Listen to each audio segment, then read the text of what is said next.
दोस्तों नमस्कार, आपका स्वागत है हमारे इस YouTube चैनल अंकित आईएएस क्लासेस में। और आज हम पढ़ने वाले हैं कि आपको जो भू राजस्व की नीतियां थी हमारे यहाँ पर ब्रिटिश शासन में, तो ब्रिटिश शासन में भू राजस्व की जो नीतियां थी वो कौन कौन सी नीतियां थी, किस प्रकार से नीतियों को लागू करा गया, अंग्रेजों के द्वारा किस तरीके से यहाँ पर जो राजस्व को वसूला जाता था वो किस किस तरीके से वसूला गया।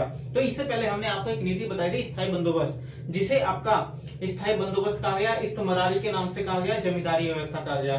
तो जमींदारी, स्थायी बंदोबस्त और आपकी इस्तमरारी इसके नाम से जानी जाती थी। इसको इससे पहले हमने बताया कि किसके द्वारा ये शुरू की गई थी। जो आपको बताया गया था वो लॉर्ड कॉर्नवालिस के द्वारा शुरू की गई थी। और उसमें जो है जो ये भू राजस्व की नीतियां थी वो जमींदारों को सौंप दिया गया था। सारा का सारा जो जिम्मा था वो किसको सौंप दिया गया, वो आपका जमींदारों को सौंप दिया गया था। अब जमींदारों से क्या करते थे, वो 10 वर्षों तक के लिए निर्धारित कर दिया गया था। लेकिन बाद में चल करके उसको 1796 के लगभग जाकर के बाद में इसे क्या कर दिया गया, बाद में इसे 10 वर्षों से अधिक कर दिया गया कि 10 वर्ष जो है इसके लिए कम है, तो इसे आगे तक के लिए कर दिया गया कि 10 वर्ष इसके लिए कम है। तो ये भू राजस्व की जो स्थायी नीति है, स्थायी बंदोबस्त की जो व्यवस्था है, इसे हम आगे तक बढ़ाते हैं, 10 वर्ष को नहीं रखते हैं। तो इसके लिए आगे बढ़ा दिया गया था। अब जब इसको बढ़ा दिया गया तो इसमें क्या करने लगे, जमींदार जो थे आपके, जमींदार किसानों से ज्यादा धन वसूला करते थे और अंग्रेजों तक कम जाता था, क्योंकि इसमें क्या कर दिया गया था, वो स्थायी कर दिया गया था कि इतने वर्षों तक आप क्या करोगे, वो स्थायी रूप से प्रतिवर्ष इतना इतना हमें दिया करोगे। तो सरकार के पास एक निर्धारित जो आपका भू राजस्व था वो जाने लगा था। लेकिन जब ऊपर नीचे उतार चढ़ाव तो आया करते थे, लेकिन सरकार के पास किसी भी तरह का अधिक लाभ नहीं मिलता था। और उसमें अधिक लाभ कौन लिया करते थे, उसमें अधिक लाभ आपके केवल जमींदार लिया करते थे, और जमींदार ही अपना किसानों से अधिक धन वसूला करते थे। और आगे चल करके तो ऐसी स्थिति बन चुकी थी उसमें कि जो जमींदार थे, अब जमींदारों के द्वारा वहां पर अपने नीचे अलग अलग जो ठेकेदार है, यानी कि उनके ठेके पर देते चले गए कि एक ने उसको, जो जमींदार था उसने दूसरे को दे दिया और अपने बाहर वहां से चला गया, उसने दूसरे को दे दिया, वो भी चला गया। तो इस वजह से क्या था कि किसानों से अधिक धन वसूला जाने लगा और किसानों के पास ऐसे स्थिति बन गई कि उनके पास कुछ भी खाने तक नहीं बचता था, क्योंकि सारा का सारा तो वो किसको दे दिया करते थे, जो वहां पर एक, यानी कि एक के ऊपर एक अधिकारी था, तो उनको अलग अलग जाया करता था। तो जिससे उन पर जो भू राजस्व का बोझ था वो किसानों के ऊपर बढ़ने लगा था। अब इस वजह से सरकार को तो कोई लाभ नहीं हो रहा था, केवल लाभ किसको हो रहा था, बिचौलियों को लाभ हो रहा था। अब इस स्थिति में किसान बहुत बुरी स्थिति में आ चुके थे। तो इसमें एक इन्होंने क्या किया था, एक सूर्यास्त का नियम भी लागू कर दिया गया था कि उसमें जो भी जमींदार हमें समय तक भू राजस्व नहीं देगा या सूर्य अस्त होने से पहले हमें पूरा का पूरा राजस्व नहीं देगा, उससे हम जमींदारी को छीन लेंगे। तो उससे छीन करके किसी को भी दे दिया करते थे, उसको दंड भी दिया जाता था, जुर्माना भी लगाया जाता था। तो हर तरह की व्यवस्था उसमें कर दी गई थी। तो इस तरीके से जब इस स्थिति से अब उनको नुकसान होने लगा अंग्रेजों को, तो उन्होंने इसको बंद कर करके दूसरी स्थिति को या दूसरी व्यवस्था लागू करने की सोची। अब इसमें ऐसे थे कि कुछ व्यक्ति थे आपके, जैसे सीआर दास हो गए, सीआर दास थे, राजा राम मोहन राय थे। अब इन्होंने तो ये कह दिया कि यार ये जो स्थायी बंदोबस्त है, इस स्थायी बंदोबस्त को तो पूरी तरीके से पूरे भारत तक में लागू कर देना चाहिए। तो उन्होंने तो ये बातें कहने लगे थे, यानी कि कुछ लोग जो हमारे यहाँ के कुछ नेता थे, बड़े बड़े नेता थे, वो स्थायी बंदोबस्त के समर्थक रहने लगे थे। जब समर्थक थे तो वे कहने लगे थे कि अब क्या कर दिया जाए, इसको पूरे भारत में लागू कर दिया जाए। तो इस तरह की बातें कर रहे थे, यानी कि कुछ ने स्थिति का या इस व्यवस्था का समर्थन भी किया था। तो आपसे ये पूछ रहता है कि किस किस के द्वारा स्थायी बंदोबस्त का समर्थन किया गया था, सीआर दास, राजा राम मोहन राय के द्वारा, इनके द्वारा इनका समर्थन किया गया था।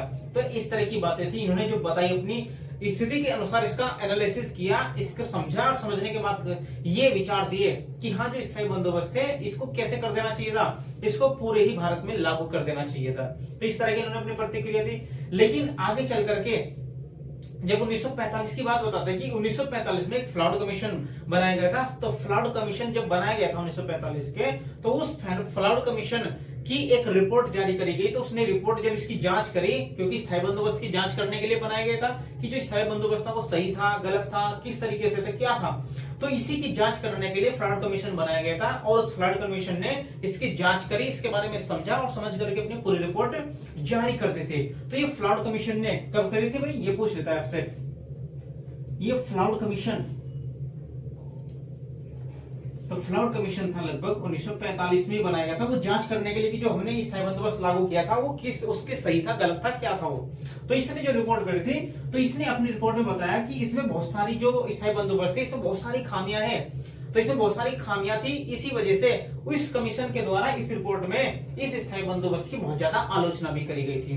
तो ये पूछ लेता है कि स्थायी बंदोबस्त की आलोचना किस किस कमीशन में की गई थी, किसकी रिपोर्ट में की गई थी। तो इसकी जो रिपोर्ट आई थी उस रिपोर्ट में इसके बारे में जब जांच करी गई तो कहा गया कि स्थायी बंदोबस्त पूरी तरीके से क्या है, एक आलोचनात्मक है। इसकी बहुत तरीके से पूरी तरीके से आलोचना की गई क्योंकि इसमें बहुत ज्यादा खामियां पाई गई है। तो इस तरीके से करी गई। और इसके बाद आपका जो दूसरा आता है, इस पहली नीति के बाद दूसरी आती है आपकी रैयतवाड़ी।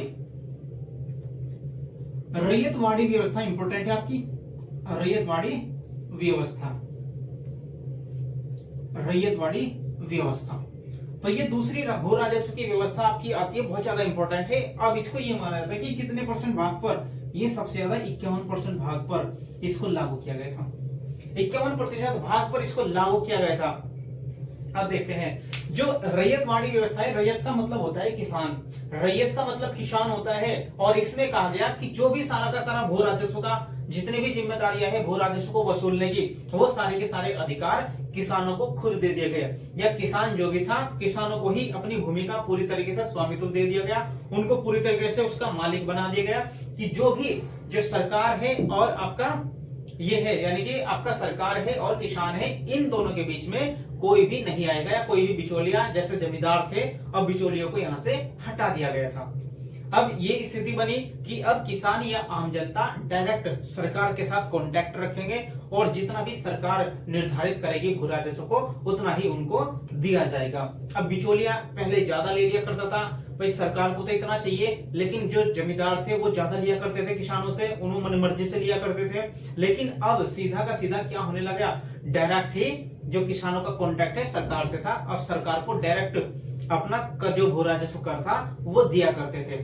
तो इस तरह की यानी कि आम जनता को और किसानों को सरकार के साथ पूरी तरीके से जोड़ दिया गया था। लेकिन इसमें भी ऐसी बनी कि सरकार ने यह निर्धारित कर दिया कि यदि कोई भी किसान निर्धारित समय तक निर्धारित जो लगान है अगर वो नहीं चुकाएगा, अदा नहीं करेगा, तो उसे उसकी भूमि से बेदखल भी कर दिया जा सकता है। तो ये कहा गया कि यदि कोई किसान समय तक, जो समय निर्धारित किया गया है उस समय तक, निश्चित समय तक अपना लगान, अपना भू राजस्व अदा नहीं करेगा, तो हम उसकी जमीन को छीन सकते हैं, कब्जा सकते हैं और किसी को भी उसकी जमीन से उसको बेदखल कर सकते हैं। तो इस तरह की आपके कानून बना दिए गए थे। और जो रैयतवाड़ी का जन्मदाता माना जाता है कि रैयतवाड़ी व्यवस्था है, इसका जन्मदाता कौन था? इसका जन्मदाता आपसे बहुत बार पूछा जाता है कि रैयतवाड़ी को किसने शुरू किया था। तो रैयतवाड़ी को जो शुरू किया गया था, एक तो कैप्टन रीड थे आपके, कैप्टन रीड, और एक टॉमस मुनरो,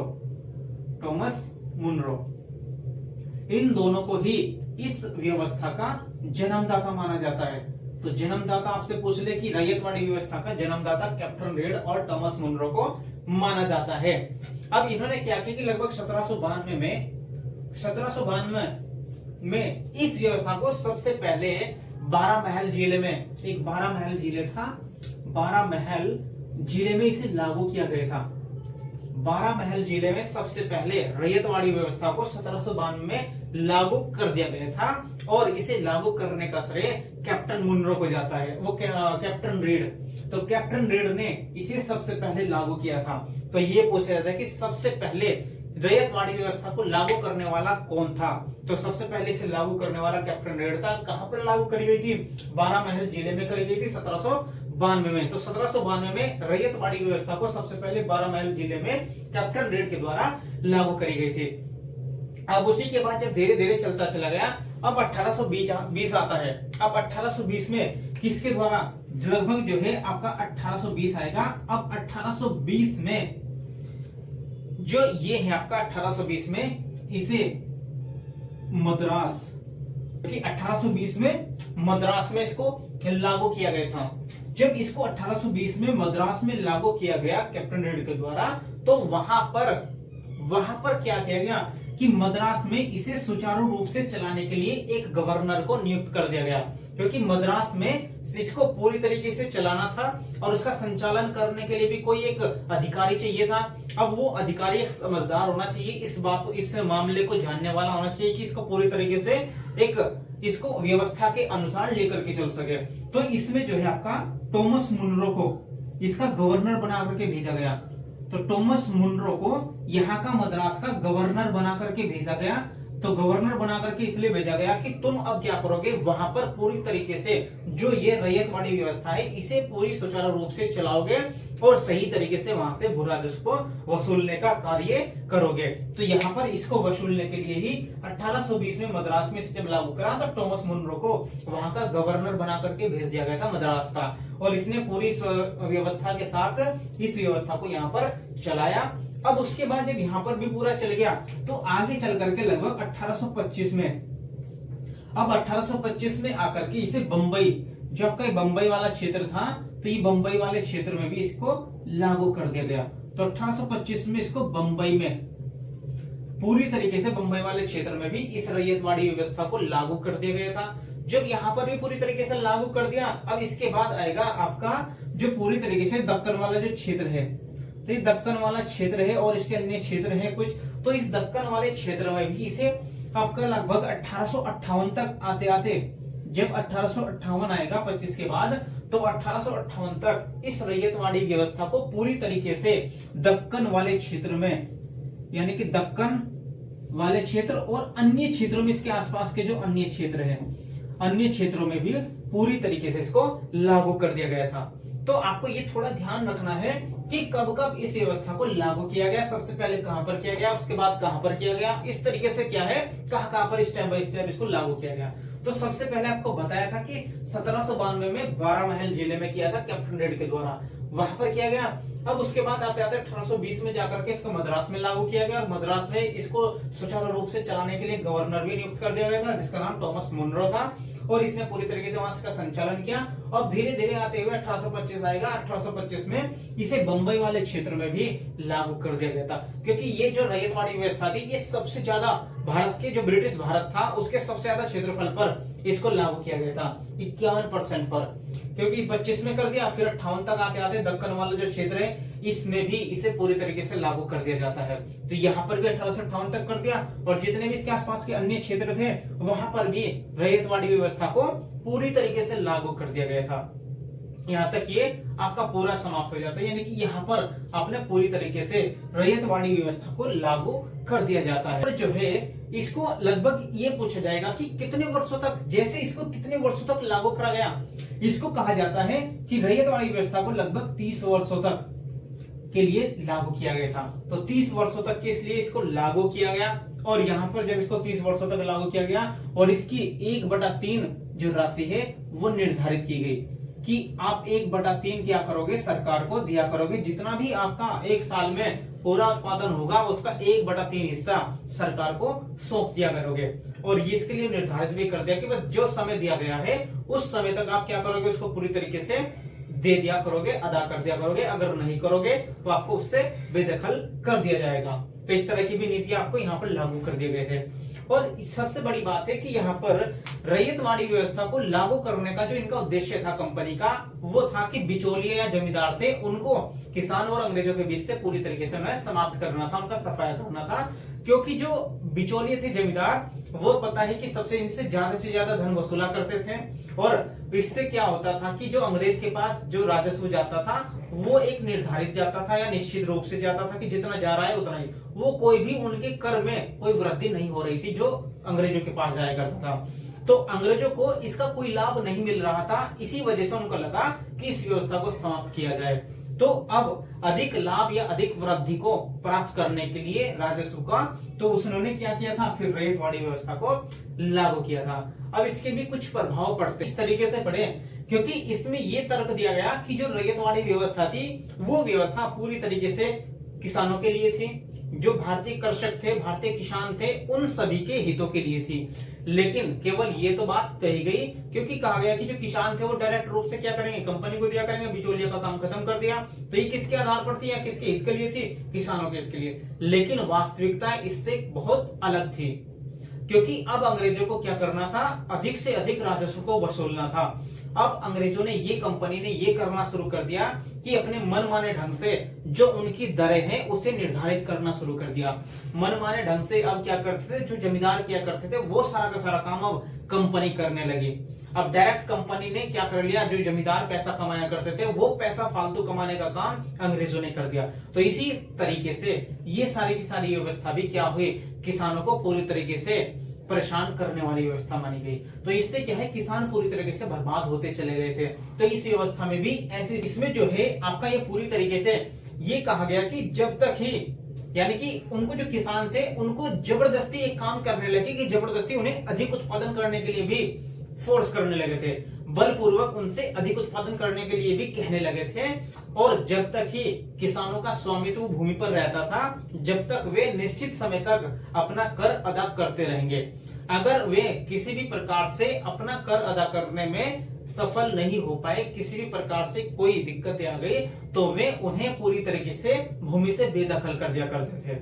और अगर उनको अधिक लाभ कमाना होता था तो वे उनकी जो दरें हैं, लगान की, भू राजस्व की दरें हैं, उनको ऊंची कर दिया करते थे। तो हर तरीके से वे सोचा करते थे कि कैसे अधिक से अधिक कमाया जाए और इन पर दबाव डाला जाए किसानों पर। तो किसानों को हर तरीके से वे परेशान ही किया करते थे। और यहाँ इसके बाद अब देखते हैं कि जब ये पूरी तरीके से रैयतवाड़ी व्यवस्था पूरी आपकी समाप्त हो चुकी थी, अब इसके बाद दूसरी व्यवस्था हम लागू करते हैं कुछ क्षेत्रों में। दूसरी व्यवस्था लागू की जाएगी जिसे महलवाड़ी व्यवस्था कहा जाता है। महलवाड़ी व्यवस्था। अब महलवाड़ी व्यवस्था के बारे में आप जानेंगे कि महलवाड़ी व्यवस्था क्या होती है, किस तरीके से इसे लागू किया गया, किसके द्वारा इसको लागू किया गया और इसका मतलब क्या होता है। देखो, जो महलवाड़ी व्यवस्था होती है, महल का मतलब होता है गांव, महल का मतलब होता है गांव, और गांव का एक मुखिया होता है, प्रधान होता है। तो इसका मतलब ये हुआ कि जो भी सारा का सारा जो भू राजस्व का उत्तरदायित्व था, जो जिम्मेदारी थी, वो सारी की सारी गांव के प्रधान को दे दी गई। और ये कह दिया गया कि अब गांव का प्रधान ही पूरी तरीके से इन गांव वालों से जो राजस्व है वो वसूल करके कंपनी को दिया करेगा। अब ये सारे का सारा जो जिम्मा है वो गांव के प्रधान को दे दिया गया और इसमें पूरी की पूरी शक्ति गांव के प्रधान को दे दी गई। और ये कह दिया गया कि अगर कोई भी किसान समय पर आपका जो भू राजस्व है वो नहीं दे पाता है तो प्रधान चाहे उसकी जमीन से उसे बेदखल कर सकता था, उसकी जमीन को कब्जा सकता था। इतनी बड़ी शक्ति प्रधान को दे दी गई थी। और ये अब आपको माना जाएगा कि ये जो सबसे पहले है, इसके जनक, महलवाड़ी के जो जनक थे वो कौन माने जाते हैं। महलवाड़ी व्यवस्था के जनक होल्ट मैकेंजी। तो होल्ट मैकेंजी को माना जाता है। तो होल्ट मैकेंजी जो थे वो महलवाड़ी व्यवस्था के जनक माने जाते हैं। और लगभग आपके 1819, तो 1819 में इस व्यवस्था को लागू करने के लिए, महलवाड़ी व्यवस्था को लागू करने के लिए सूत्रपात किया गया या अधिवेदन किया गया। तो यानी कि इसके लिए कुछ नियम लागू करे गए और कुछ नियम को पूरी तरह से मतलब बताया गया कि हम इस प्रकार की जो नीति है, भू राजस्व की व्यवस्था है, ये लेकर के आ रहे हैं। तो ये 1819 में लेकर के आए थे, लेकिन 1822 में जाकर के इसे कानूनी रूप से लागू किया गया था। तो कानूनी रूप से जो लागू हुआ था तो वो 1822 में किया गया था। इसे पूरी तरीके से 1822 में इस व्यवस्था को पूरी तरीके से लागू किया गया था। ये भी आपको पता ही है कि क्यों महलवाड़ी व्यवस्था जो है वो एक गांव के मुखिया के द्वारा की जाती थी। तो महल का मतलब बस गांव माना जाता है कि गांव, और उसका एक प्रधान होता है मुखिया। तो ये बातें हैं, बस इसको सौंप दिया गया था। जनक इसके होल्ट मैकेंजी को माना जाता है। 1819 में इसका सूत्रपात किया गया, इसके बारे में बताया गया कि हम इस तरह की नीति लेकर के आ रहे हैं। 1833 में Martin bird, James Thomson, Martin bird और जेम्स टॉमसन के द्वारा इस व्यवस्था को बेहतर तरीके से लागू करा गया, बेहतर तरीके से इसको चलाया गया। तो ये माना जाता है कि पूरी रूप से या सुचारू रूप से इसे किसके द्वारा चलाया गया था। तो सुचारू रूप से इसे 1833 में आते आते मार्टिन बर्ड और जेम्स टॉमसन के द्वारा जो महलवाड़ी व्यवस्था थी इसे पूरी तरीके से लागू किया गया था। और यहाँ पर इसको पूछा जाए कि किस किस क्षेत्र में इसको पूरी तरीके से लागू किया गया, तो इसे माना जाता है आपका एक तो मध्य प्रांत है, मध्य प्रांत में इसको लागू किया गया। जो आपका उत्तर प्रदेश वाला क्षेत्र है, उत्तर प्रदेश में, और ये पंजाब वाला क्षेत्र है, पंजाब वाले क्षेत्र में, तो यहां पर इसको क्या है कि इनको पूरी तरीके से यहां पर इस व्यवस्था को लागू किया गया था। और इनको मिलाकर के लगभग कितना प्रतिशत था, 30% भूभाग पर, यानी कि जो ब्रिटिश भारत था, तो ब्रिटिश भारत के लगभग 30% हिस्से पर इस व्यवस्था को लागू किया गया था। तो ये आपसे बहुत बार पूछा गया है कि कितने प्रतिशत हिस्से पर इस महलवाड़ी व्यवस्था को ब्रिटिश भारत में लागू किया गया था, तो लगभग ब्रिटिश भारत के 30% हिस्से पर इसको लागू किया गया था। और किस किस क्षेत्र में इसको लागू किया गया, मुख्य रूप से उत्तर प्रदेश, मध्य प्रांत और आपका पंजाब, इन वाले क्षेत्रों में इसको पूरे तरीके से लागू किया गया। और जो इसमें आपका ये बनाया गया कि इसमें जो पूरा का पूरा जो दायित्व है वो आपके एक प्रधान को या गांव के मुखिया को दे दिया गया।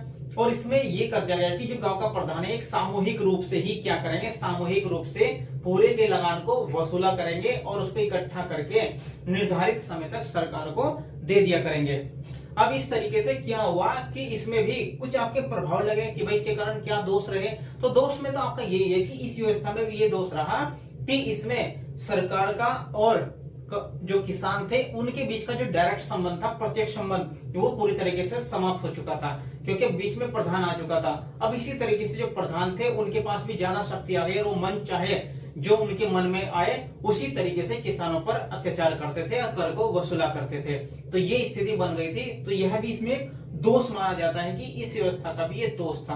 और दोष दूसरा ये है कि यहाँ पर जो है इनका अंग्रेजों का और किसानों का संबंध पूरी तरीके से अलग हो गया था। तो जो व्यवस्था का था पूरी तरीके से जो ये व्यवस्था थी, इस व्यवस्था का जो अदा करने का जो लगान का था वो अनुमान के आधार पर लगाया गया था। तो अनुमान के आधार पर ही लगान को निर्धारित किया गया था। और इसमें जो भी थे अधिकारी जो आकर थे, विसंगति अलग अलग स्थिति आने के कारण जो कंपनी के अधिकारी थे अब उनके अंदर अधिक से अधिक लाभ कमाने का लालच उत्पन्न हो गया था। अब उन्होंने इससे क्या सोचा कि किसी ना किसी तरीके से इससे लाभ कमाया जाए। और यहाँ पर जो प्रधान थे उनसे ऐसी बातें यानी कि इस तरह की स्थिति बन गई कि आगे चल करके ये व्यवस्था भी पूरी तरीके से विफल हो जाती है। तो यानी कि रैयतवाड़ी व्यवस्था भी जब अंग्रेजों को लालच आ जाएगा, ज्यादा ही स्थिति खराब हो जाएगी, तो ये व्यवस्था भी पूरी तरीके से विफल हो जाती है। तो यहाँ पर आपकी तीनों ये व्यवस्था हमने बता दी है आपको। तो यहाँ तक आपकी स्थायी बंदोबस्त था, आपका रैयतवाड़ी व्यवस्था थी और आपकी महलवाड़ी व्यवस्था, ये तीनों की तीनों बहुत ज्यादा इंपॉर्टेंट आपकी मानी जाती है। इसको ध्यान से समझना है, जितना मैंने आपको कराया है आप इतना कर लेना, इसको इतना ध्यान से समझना, इसके नोट्स बना लेना पूरी तरीके से, आपका इतने ही काम हो जाएगा।